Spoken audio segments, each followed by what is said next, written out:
What's up, you guys? Slim here at SlimXTeamSymmetry, here to bring you guys something that I've been teasing you guys about for a couple days now.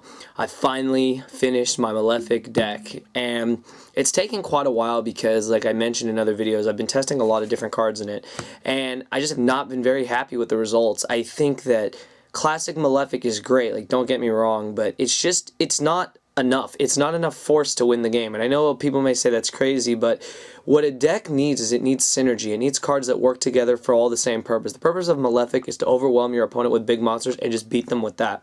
You even try to OTK them as much as you can. And you skill drain everything so that their monsters are useless and you just beat over them and go for game. So I've been going through a lot of testing, a lot of different builds, and Shriek once again provided the build that I really liked. I tested it and it was damn near undefeated. I lost one match, I think, in total, and I lost it to complete just shit draws. I literally just drew horrible.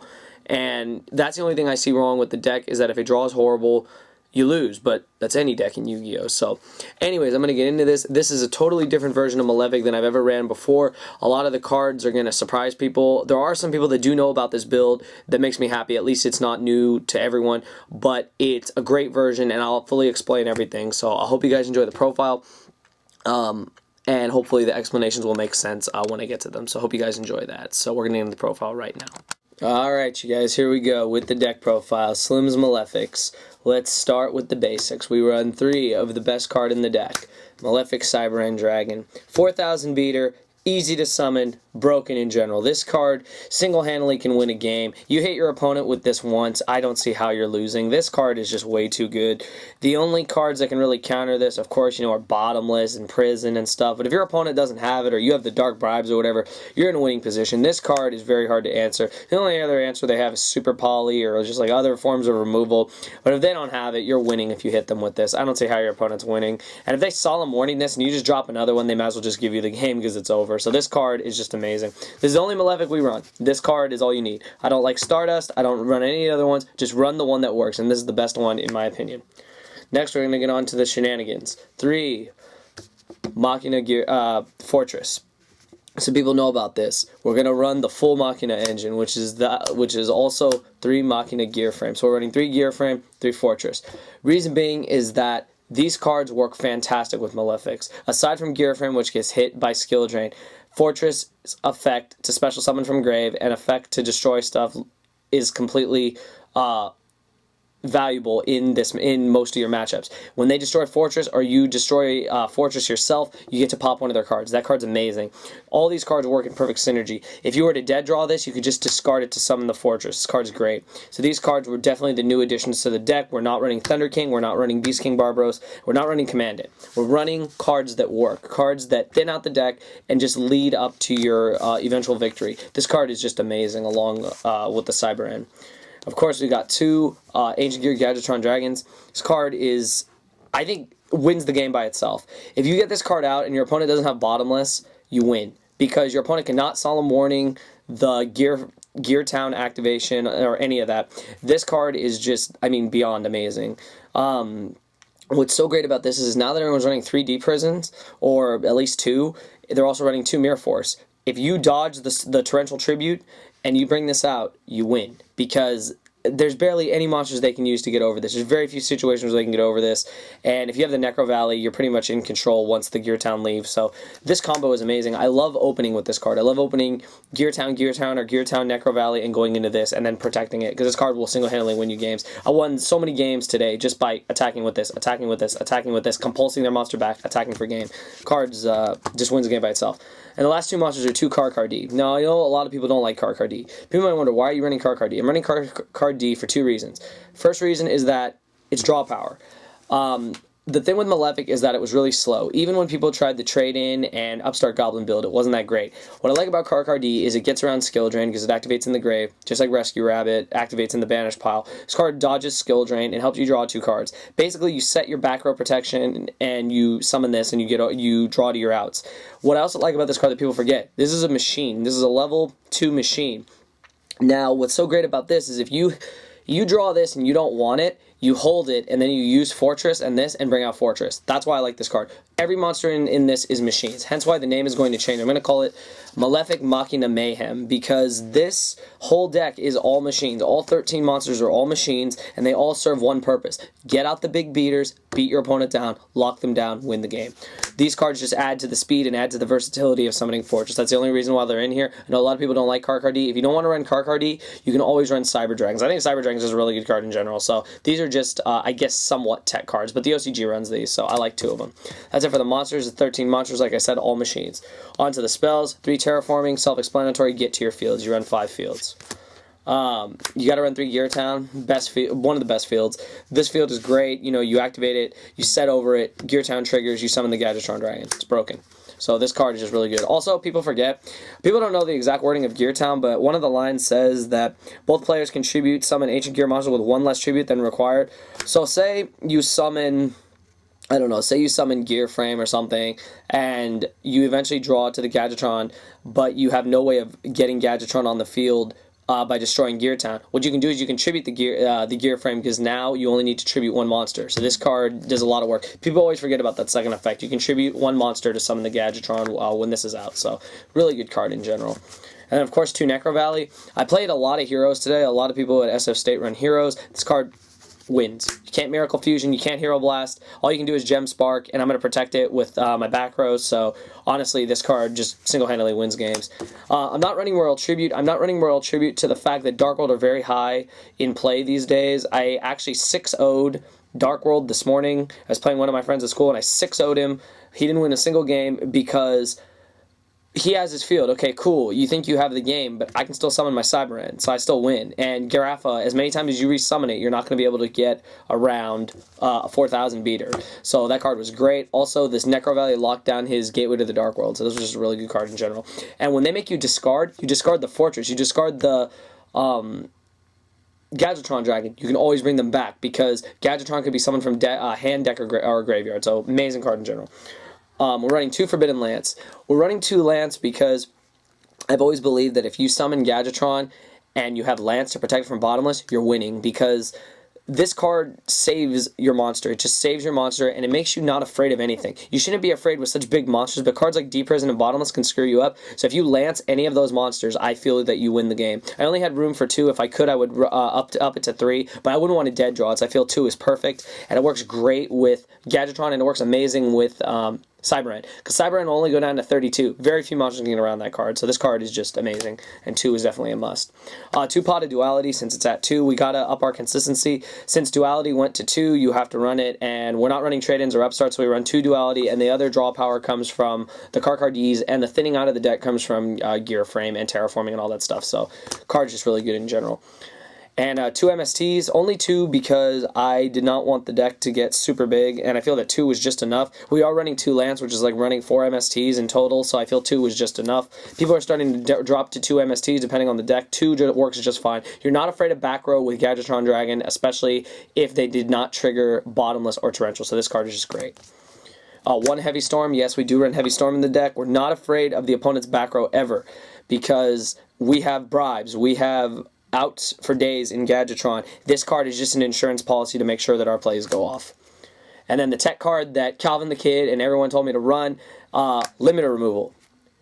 I OTK'd yesterday for 19,600 damage, and I'm not lying to you guys. You can ask anyone who played me. It was 19,600 damage to the face. Reason being is I had 2 Fortress, a Gadgetron, and a Gear Frame. If you add up 2 Fortress, that's 5,000. If you add in the Gadgetron, that's 3,000 more to make it 8,000, and 18 makes 9,800. You combine the 2, you come out with 19,600. So it was amazing. This card, definitely a staple in the deck. And this is what made the deck 41. I could not run the deck at 40 and not run this. Definitely run this card. You'll win. They're all machines. If you need B, if your opponent's at 15, summon card D, they think you're going to tribute it. Fuck that. Attack, damage step, limiter, 16. They lose. Anyways, on to the traps. 2 Warning and the Judgment. We do run the Solemn Brigade in this deck. Aside from skill drain, we don't really pay for anything, but getting rid of pesky monsters is key. The way I beat Dark World is I just Solemn the first monster they summon if they're trying to go for Grapha. I know that Grapha can be a little bit of a problem, but my monsters are so big, I'm just going to Warning your monster and then you're left defenseless. So these cards were necessary, and you only Solemn if you need to. Of course, the obligatory 3 copies of Skill Drain, amazing against the meta, perfect anti-meta, answered everything, rapes, wind-ups, rapes, everything. Just gets over everything. Not that great against Dark World, but if you know they're running Skill Drain or whatever, you can always just discard it for dealing. So this card does a lot of work in itself. Plus, it locks down so many plays. My favorite trap in the deck is 3 Compulsory, because Compulsory is your game ender. When your opponent sets a monster with no back row and you know you have game, Compulsory monster at the end phase, attack for game. Outs to Zen mains, outs to monsters that can get in your way, outs to cards like Shockmaster, and outs to just XYZs and Synchros in general. So this card is just amazing. Plus, I've done plays where they'll try to bottomless my Cyber. I just bounce it back and summon it again. So this card it does so much. This card I think is going to be one of the best cards of the format. And then the last to protect all our stuff is 3 Dark Bribe. We don't care if your opponent draws. There's very few cards they can draw that's an out to a 4,000 beater, a 3,000 beater that's unaffected by prison and stuff. So I feel that 3 Dark Bribe is just, I've always run 3 Dark Bribe in the deck, and I feel 3 is just perfect.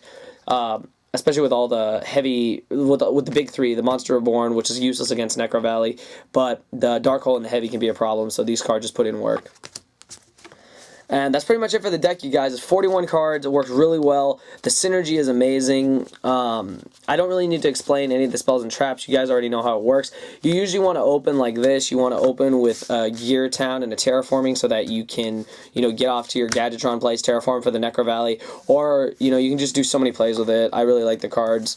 Other things is that you can in order to summon this, you can do it so many ways. You can ditch one of these. You can ditch 2 Fortress. You can ditch 2 Gear Frame if need be. You can even ditch a Malefic Cyber to summon this card. So if you have Skill Drain, I had a field one time where I had just Skill Drain and I had these 3 out on the field, and it was like, well, you're staring death in the face, how do you respond? So these cards were great. They work in perfect synergy, you guys. That's the whole point of this deck, is to work in perfect synergy. Machina has always been a great deck. Why not run it in a deck that relies on beaters? This effect to pop cards wins you games. This effect to negate traps wins you games. This effect, not negate traps, but to stop your opponent from activating Prison and Mirror Force is great. This card wins games because it's big. You can't get around it. So these cards alone built perfect synergy for this version of Machina, Machina Malefic, whatever you want to call it. I don't even consider it Malefic due to the fact that there's only one Malefic in here, but at the same time it is considered Malefic because Malefics run with the field. So that's it for the main deck. It's 41 cards. I hope you guys really like it, because it took a while to perfect the build, and it took the OCG to inspire a really great build, and this build works great. I've beaten some of the hardest matchups. I feel Dark World is the hardest matchup. Wind-up is also hard unless you open Skill Drain and you can protect it, but other than that, Dark World is the hardest match, because if you lose your cards, you're losing, but if you can prevent them from doing any real damage and just get a big beater out, they lose. So great deck. And then just onto the extra deck, of course the 3 Cyber End Dragons to summon the Malefic, and then I just run a bunch of rank 4s just for the 2 gear frames. If I was ever to do it. This guy's great. Out to Sangan, so they can't search. Of course, the most amazing card ever, Shockmaster. We actually can make it if, for some reason, 3 gear frames get on the field. It never happens, but why not have an option if it does? If your opponent doesn't summon for days and you just keep dropping the gear frames, why wouldn't you make a Shockmaster? Call monster effects, no gores, you win.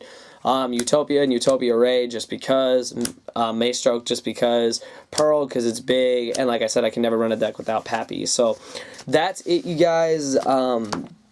Let me know what you guys think. I feel that this version of Malefic is the most consistent to date, and I feel that the people that mentioned in some of my comments on Facebook about this build were really smart. You guys kind of spilt the beans. I don't know if anyone caught on, but when I saw that, I didn't want to say anything, but I was like, yeah, that is the build. At least someone else knows about it. And the beauty of this deck is that we are not relying just on Cyber End. Cyber End is just a tool to get to our victory. Our winning comes from Gadgetron and Machina Fortress, the way machines should run. If you happen to have the limiter in Cyber End, Skill Drain, or a field, you have game. You have OTK. If your opponent can't stop you, Gores can't stop you. Battle Fader can. Gores can't stop you. You win. So I feel that the deck is just very effective. I don't know how it will do against this current meta. Like I said, it really has no problem with Dark World. Like really, unless Dark World opens ridiculously broke, you're not really that worried. Other decks worry about it, but I personally don't. I have not had a problem. I have beaten every Dark World I've played so far, and I played a lot of them. I played against Agents. That was actually my one loss. Guy teched out the deck. Really good player, and his ability to swarm the field turn 1 before I could get my swarm on is what got it for him. But other than that, the deck works great. The ability to OTK is amazing. Limiter opens the OTK. Fortresses open the OTK. If you go Gear Town Valley into Gadgetron, and you go Gear Frame into Fortress, and you summon a Fortress, and then you're able to make 2 fortresses or whatever, you win the game. That's enough damage for 8,000. So, I mean, it's just an amazing deck. Let your opponent Solemn Warning. They Solemn Warning, you're pretty much that much closer to winning. That's how I look at it. If they Solemn Judgment, you better win. It's 1 attack from Cyber and you win. So, let me know what you guys think. I'm glad that you guys have supported me so long in this deck. I have always loved this deck, and this is my favorite version of the deck so far. Once again, I'm not going to take credit for the deck. People need to understand that I never take credit for something that I don't fully build on my own. I just feel that this build was just the most efficient, and that's why I ran it. I mean, shit, like, we all net deck. Like, no shit, we all net deck. But I feel that this is just the most effective version of Malefic, and it's just not been brought to the attention of people until now. So I hope you guys like it. All the Malefic players out there will like it. I explained why we don't run Barbaros and all that, because Barbaros, you need to have skill drain. Commandant, it's good if you need to search Valley, but if you draw them dead after the Valleys, they can't really help that much. So I just wanted the most effective deck I could possibly build, and this was definitely it. So I hope you guys enjoyed the video. 200 plus likes would be awesome for the next deck profile. I already showed you guys I am currently running windups. I'm learning to use windups. I'm learning to profile them and explain everything that people want to know against windups, because they are the #1 deck right now. So let me know what you guys think. Thumbs up the video. I just hope you guys really enjoy this, because I had a great time making this for you, and I've had just a great time playing the deck. So hope you all enjoy it. Thumbs up for Malefic. They're not dead. Don't let people tell you they're dead. You get hit by a 4,000 beater with a limiter removal, it's game. So what are you going to say then? So anyways, I hope you guys like the video. Thumbs it up, and thank you for watching.